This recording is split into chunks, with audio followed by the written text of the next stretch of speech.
오늘 우리에게 주시는 하나님의 말씀은 마태복음 16장 13절에서 17절까지 말씀입니다.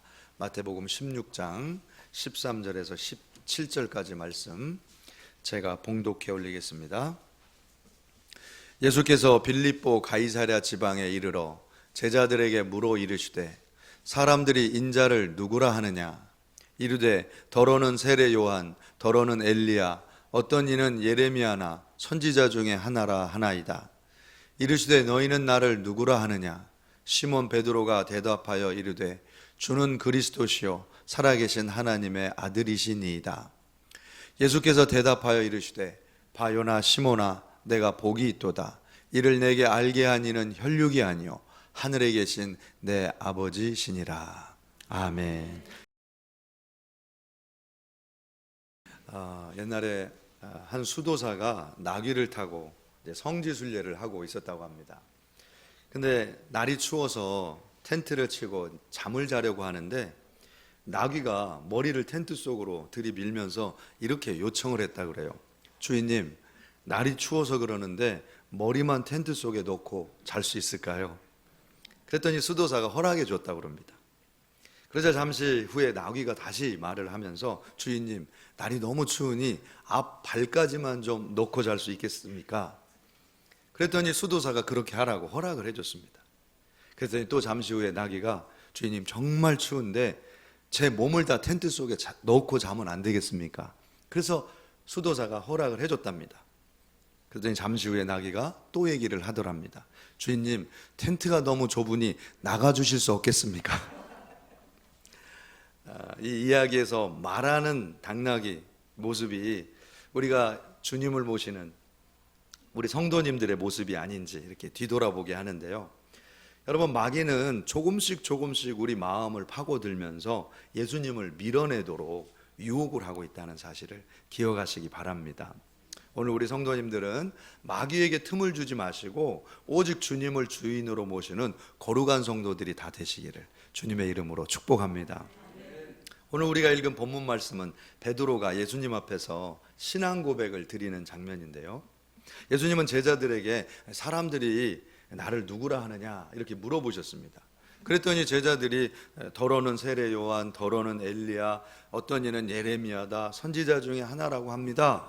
그렇게 대답을 드렸더니 예수님이 뭔가 만족하지 않으셨든지 다시 제자들에게 질문을 합니다. 너희는 나를 누구라 하느냐?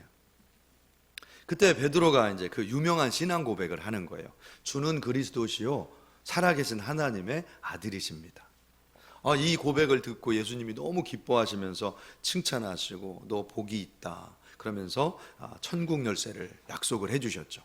여러분, 왜 그렇게 예수님은 이 베드로의 신앙 고백을 그렇게 기쁘게 받으셨을까요? 거기에는 아주 특별한 이유가 있습니다. 사실 예수님의 제자들은 예수님을 따르면서 많은 기적도 체험하고 말씀도 듣고 또 자기가 친히 귀신 쫓고 또 권능을 행하는 그런 일들도 체험을 하기도 했는데 심지어는 마태복음 14장에 보면 베드로는 어느 정도의 기적을 체험했느냐? 예수님에게 저를 좀 불러주십시오 이렇게 주여 만일 주님이시거든 나를 명하사 물 위로 오게 하소서 이렇게 물 위를 걷게 해달라고 요청을 하고 진짜 물 위를 걷는 기적까지 체험을 했습니다. 그때 이제 제자들이 기적을 체험하면서 기적을 체험할 때마다 이런 기적을 체험할 때마다 제자들이 한 고백이 있어요. 그 고백이 이겁니다. 마태복음 14장 33절 진실로 하나님의 아들이로소이다. 똑같은 고백이거든요. 근데 예수님은 이런 고백을 칭찬하지 않으십니다. 그리고 예수님을 주인님, 하나님의 아들 이렇게 똑같이 아까 베드로의 고백같이 똑같이 부르고 있는데 그들이 예수님을 지금 의심하고 있다는 걸 다 아셨습니다. 이 베드로가 사실 물 위를 걸으면서 의심했거든요. 그래서 예수님 앞에 빠져가면서 주여 저를 구원하소서 이렇게 얘기하면서 예수님을 My Lord, 주님 이렇게 고백을 했는데 예수님이 뭐라고 책망을 하시느냐? 믿음이 적은 자여 왜 의심하느냐? 예수님 다 알고 계셨다는 거예요. 그들이 아무리 하나님의 아들, 나의 주님 막 외쳤지만 지금 예수님을 의심하고 있는 고백이라는 것을 다 아셨다는 거죠. 자, 그런데 오늘 본문에는 예수님께서 베드로를 위시한 제자들을 데리고 아주 특별한 곳으로 데리고 가시는 장면이 나옵니다. 오늘 16장 말씀의 배경이 되는 곳이 어디냐면 가이사랴 빌립보라고 하는 도시예요. 이 가이사랴 빌립보라는 도시는 그때 당시에 분봉왕 이 빌립이라는 사람이 로마의 환심을 사기 위해서 로마 황제 티베리우스 카이사르의 이름으로 로마식으로 건설한 도시였습니다. 근데 이 도시에는 로마 황제를 모시는 신전, 또 로마의 여러 신을 모시는 만신전, 판테온이라는 것이 세워져 있었어요. 그래서 예수님은 가이사랴 빌립보의 황제 숭배의 중심, 우상 숭배의 중심, 최고의 권력자들의 그 신상이 있는 그 만신전 앞에다가 예수님의 제자들을 세워놓고 물어보신 겁니다. 너희는 나를 누구라 하느냐? 근데 이 자리에서 베드로가 주저함 없이 얘기한 겁니다. 예수님은 나의 주님이시고 가장 높으신 하나님의 아들, 나의 구세주 메시아이십니다. 이렇게 고백한 거예요. 그 고백을 너무너무 기뻐하신 겁니다. 여러분, 그 베드로가 한 고백을 정말 예수님이 기뻐하신 이유는 먼저 예수님이 이 고백 위에다가 교회를 세울 수 있으셨기 때문에 너무 기뻐하셨어요. 이 고백 위에다가 교회를 세우시겠다 약속해 주십니다. 여러분, 지금까지 기적을 체험하고 능력을 체험할 때 간간히 당신은 하나님의 아들입니다, 당신은 주님입니다 막 제자들이 이렇게 얘기하다가 하나님의 아들이심을 무조건적으로 고백하는, 특히 더욱 난처한 상황과 생명까지도 위협당할 수 있는 그 상황에서 예수님을 나의 주님이다 이렇게 고백하는 그 소리를 듣고 예수님이 정말 기뻐하신 내용이 18절에 뒤에 이렇게 나와요. 18절 말씀에 이렇게 되어 있습니다. 또 내가 내게 이르노니 너는 베드로라. 내가 이 반석 위에 내 교회를 세우리니 음부의 권세가 이기지 못하리라. 사랑하는 성도님 여러분, 교회는 하나님의 아들 예수님께서 베드로의 신앙 고백 위에 세우신 하늘의 거룩한 모임이라는 사실을 여러분 믿으시기 바랍니다. 여러분, 그 그리스 아테네에 가면 파르테논이라는 만신전이 남아 있습니다. 그 만신전의 그 중앙에는 돔이 있는데요, 그 돔 맨 중앙의 끝부분에 구멍이 동그랗게 하늘로 향해서 뚫려 있는 걸 볼 수가 있습니다. 물론 저는 안 가봤고 사진으로만 봤습니다. 근데 그 파르테논이라는 신전에 그 구멍이 뚫린 이유는 로마나 그리스의 신들을 통해서 사람이 하늘과 만난다는 거예요. 그리고 그 하늘과 만나는 경험뿐만 아니라 궁극적으로 우리가 하늘로 또 이데아의 세계로 올라간다는 것을 의미하는 겁니다. 그런데 이 만신전 앞에서 베드로는 지금 무슨 고백을 하느냐? 오직 예수님을 통해서만 우리는 하늘과 만날 수 있고 하나님 아버지께로 갈 수 있다는 거예요. 이런 고백한 고백 위에 예수님께서 천국 열쇠를 약속해 주신 겁니다. 마태복음 16장 19절에 이렇게 돼 있는 거죠. 내가 천국 열쇠를 내게 주리니 내가 땅에서 무엇이든지 매면 하늘에서도 매일 것이요 내가 땅에서 무엇이든지 풀면 하늘에서도 풀리리라. 그러니까 하늘을 만나고 하늘을 열고 닫는 권세를 예수의 이름 앞에서 예수의 이름으로 오늘 우리가 교회가 신앙 고백 위에서 받았다는 거죠. 오늘 여러분 예수님을 나의 구원자로 믿고 이 믿음의 공동체 교회를 통해서 예수님을 통해서 하늘과 맞닿고 하늘의 열쇠를 갖게 되는 거룩한 우리 성도님들 다 되시기를 주님의 이름으로 축복합니다. 여러분, 예수님의 제자들이 예수님을 계속 의심했다고 제가 말씀드렸는데요, 그 예수님을 의심했던 이유가 있었어요. 예수님의 제자들이 기적도 체험하고 능력도 경험하고 자기들이 예수님의 능력을 받아서 능력을 행하기도 했습니다. 그런데 예수님의 제자들이 계속 불안해하고 예수님을 의심했던 이유가 있었어요. 그 이유는 뭐냐면 그 기적이 분명히 나타났는데, 나도 체험했고 나도 행했는데 그 기적이 일시적이고 일회적이고 또 사라져버리면 어떡하나, 이걸 걱정한 겁니다. 이거 그냥 우연히 일어난 일 아닐까? 이거 한번 일어났다가 사라져버리면 어떡하지? 이걸 의심을 했다는 거예요. 여러분, 이 예수님의 제자들이요, 이때 당시에 그 메시아 대망사상이라고 하는 사회 분위기가 언제 하나님의 아들 메시아가 오실까, 이 기다리는 아주 역사적으로 메시아 대망사상이 충만했던 시대였기 때문에 자칭 그리스도라는 사람들이 많이 나타났었습니다. 그래서 자기가 그리스도라고 하면서 기적도 실제 행하기도 하고 사람들에게 감화 감동을 주기도 하고 많은 군중들을 모아서 로마에 대항하는 혁명운동을 하기도 했었습니다. 그런데 한번 일어났다가 기적도 행하고 뭔가 능력도 행하는 것 같았다가 소리 소문 없이 죽어버리거나 로마에서 죽임당하거나 그 운동이 정말 의미 없이 실패로 끝나는 경우가 너무나 많았다는 거예요. 특히 여러분, 우리 성경에서 볼 수 있는 장면이 어떤 장면이냐면 여러분, 세례 요한 같은 장면입니다. 세례 요한도 낙타 털옷을 입고 석청과 메뚜기를 먹으면서 광야에서 회개하라 천국이 가까웠느니라 이렇게 설교를 했습니다. 그때 당시 유대인들이 메시아가 왔나 보다. 야, 저분의 삶을 봐라. 저분은 보통 분이 아니다. 저분의 목소리를 들어봐. 저분의 그 외치는 메시지를 들어봐. 메시아가 틀림없어. 그리고 따라다녔어요. 그런데 어느 날 헤롯 왕의 칼 앞에 목이 달아납니다. 그리고 허무하게 끝나버리고 그 제자들이 흩어지기 시작한 거예요. 사랑하는 성도님 여러분, 그런데 이 베드로의 신앙 고백 위에 세워진 교회는 그게 아닌 거예요. 교회는 예수님의 약속대로 날마다 모여서 기도하는 대로 하늘문이 열리고 응답이 나타나는 그 일이 끊임없이 매일 매순간 계속되고 있는 거예요. 이게 교회의 권능이었다는 겁니다. 여러분, 제가 이제 보스턴에 있을 때 한 집사님 가정이 등록한 일이 기억납니다. 그래서 잠깐 고백을 좀 드리는데요. 이 집사님 부인이 이제 큰 아픔이 있었어요.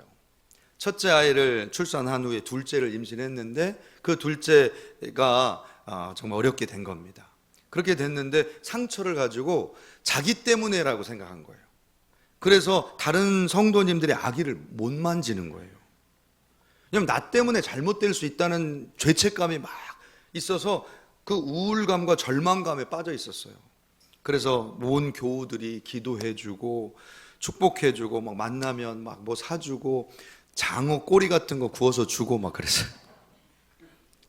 그래서 이분이 이제 기도를 많이 받고 어느 날 덜컥 임신이 됐어요. 근데 임신이 돼도 걱정인 거예요. 근데 그 10개월 동안 성도님들이 기도해주고 안수해주고 축복해주고 그랬더니 건강한 아기가 태어난 겁니다. 할렐루야. 그리고 눈물을 펑펑 쏟아요. 나도 아기 낳았다고. 나도 이렇게 하나님이 생명을 낳게 해주셨다고. 축복해 주셨다고. 기적이 일어났다고. 가는 곳마다 간증하고 다녀서 저희 교회 별명이 출산교회가 됐습니다. 출산교회. 그리고 그 기적이 계속되고 있는 거예요. 우리 한국에서도 막 출산이 막 이제 막 일어날 겁니다. 조심하세요. 이렇게 할렐루야. 출산이 막 됩니다. 그래서 사랑하는 성도님 여러분, 사탄이 음부의 권세, 지옥의 권세로 성도들을 공격하는 그 힘이 어떤 건지 아세요? 사탄이 공격할 때 그 전략이 이겁니다. 너 기적을 맛봤지? 그거 우연이야. 너 병 고침 받았지? 너 그거 우연이야. 일회적으로 끝나는 일이야. 너 기적이 또 일어날 것 같니? 아니야. 너한테 좋은 일이 이제 끝났어. 아니, 다른 사람 기적을 일으켜주지 하나님이 너만 계속 축복해 주겠니? 이런 마음으로 실망시키는 거예요. 하나님이 널 계속 사랑할 것 같으냐? 아니야. 너 양심도 없다. 너한테는 끝났어. 이렇게 얘기하는 거예요. 전혀 그렇지 않습니다. 이건 음부의 공격이고 사탄의 거짓말이에요. 예수님은 우리 신앙 고백 위에 천국 열쇠를 주면서 언제든지 예수의 이름으로 부르짖을 때마다 하늘문이 열리고 하늘문이 닫히는 권세를 우리에게 주셨기 때문에 기도하면 날마다 기적이 이어지는 줄로 믿습니다. 할렐루야.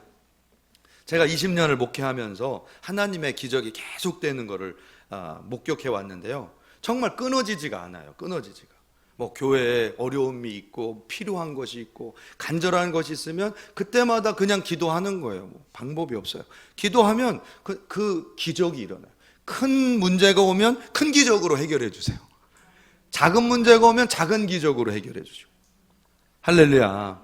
그래서 하나님이 기적을 행해 주시는구나, 이런 마음으로 이제 목회를 하니까 성도님들이 제 별명을 뭐라고 불러주시냐면 불도저래요.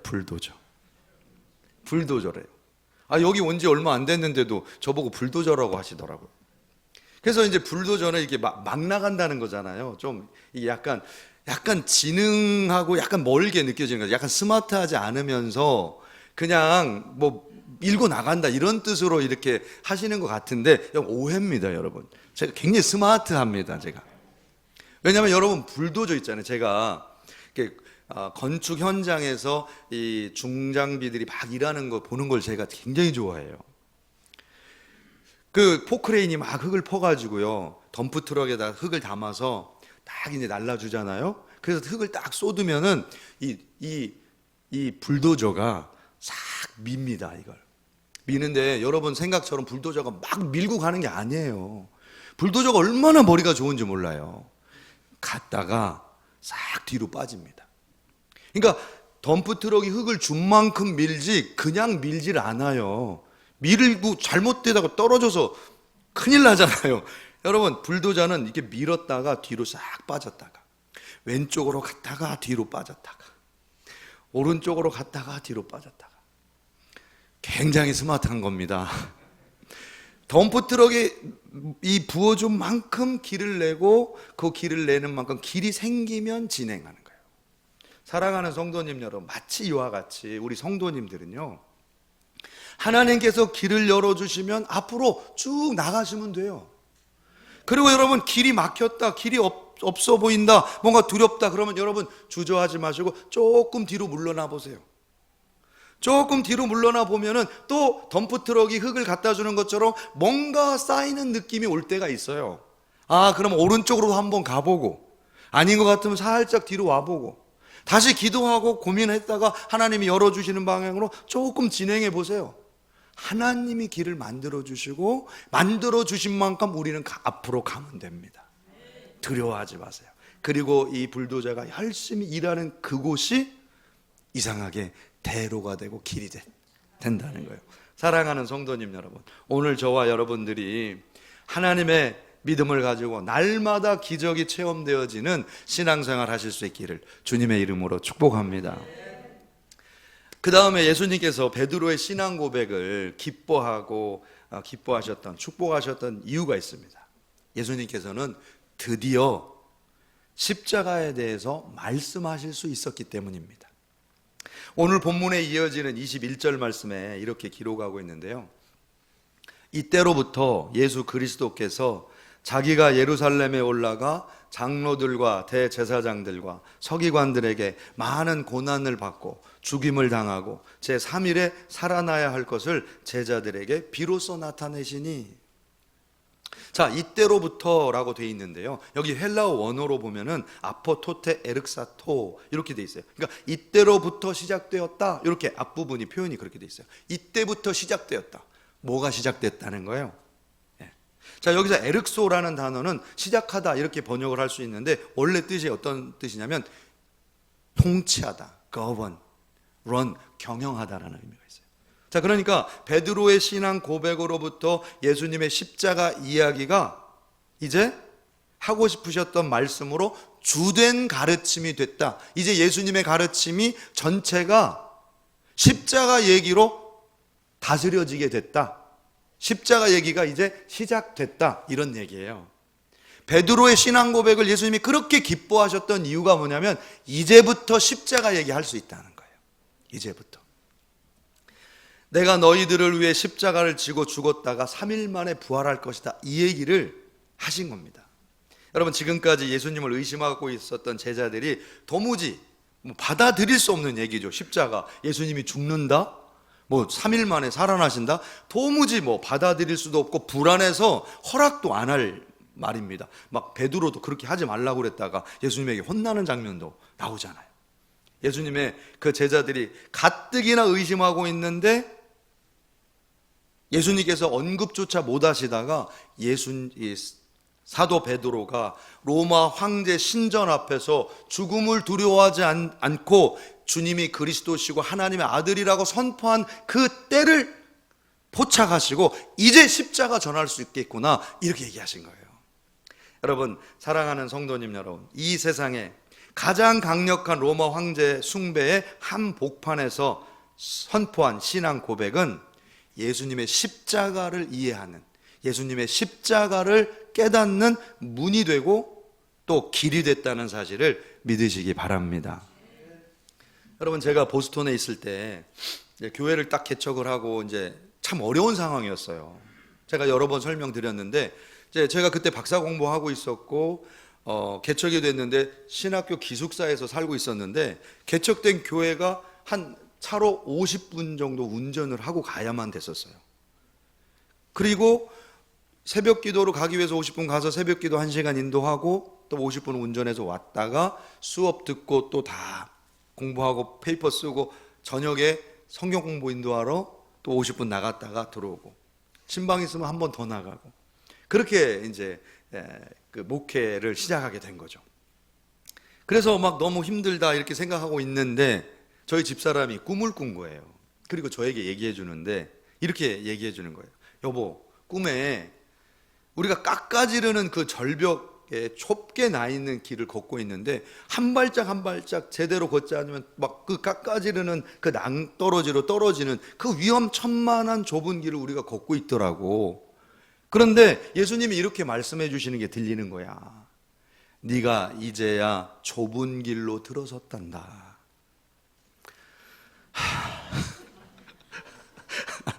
그래서 제가 그 소리를 듣고 참 섭섭하더라고요, 주님 앞에.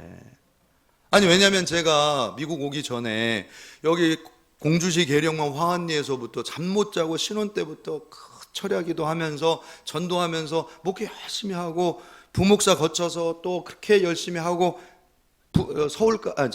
미국까지 가서 그렇게 또 개척까지 됐는데 열심히 했는데 나는 이제 너 꿈에 너 이제 좁은 길 다 갔으니까 이제 너의 앞에는 꽃길만이 있을 것이다 이렇게 해주실 줄 알았는데 이제야 네가 십자가의 좁은 길로 들어섰느니라. 이러니 이게 얼마나 섭섭한 일이에요.